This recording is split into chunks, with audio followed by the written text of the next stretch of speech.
I got interested in electronics in a very, very early age. I used to get all my spare parts from discarded television sets and radios that people used to put out by the curb. My poor mom and dad used to really hate it because I'd have all these carcasses of taken apart old television sets sitting around.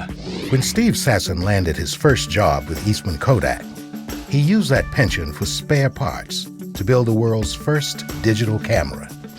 It was just an experiment. We had really no budget for this project, and so consequently, when we built our circuits, we built them in final form in this sort of odd-looking contraption. Sasson's creation was the size of a small toaster and weighed nearly 8.5 pounds. The image quality, at only 0.01 megapixel, was a very grainy black and white. But the contraption worked. It caused a lot of questions. We were taking pictures without film and we were displaying them without printing. And so that was very different from our business model that we had lived with for quite some time. People were asking about, like, how would you store these images? What would this sort of electronic camera album look like?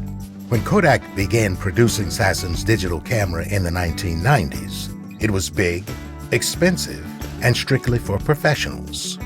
But a new era in photography had already begun. I was out in Yellowstone Park, it was about 10 years ago. When I looked around, I saw cameras, I saw film cameras, I saw digital cameras, video cameras, and I saw this transition actually playing out in front of me in an instant right there. And I was sitting there with my wife. I said to her, "It's happening."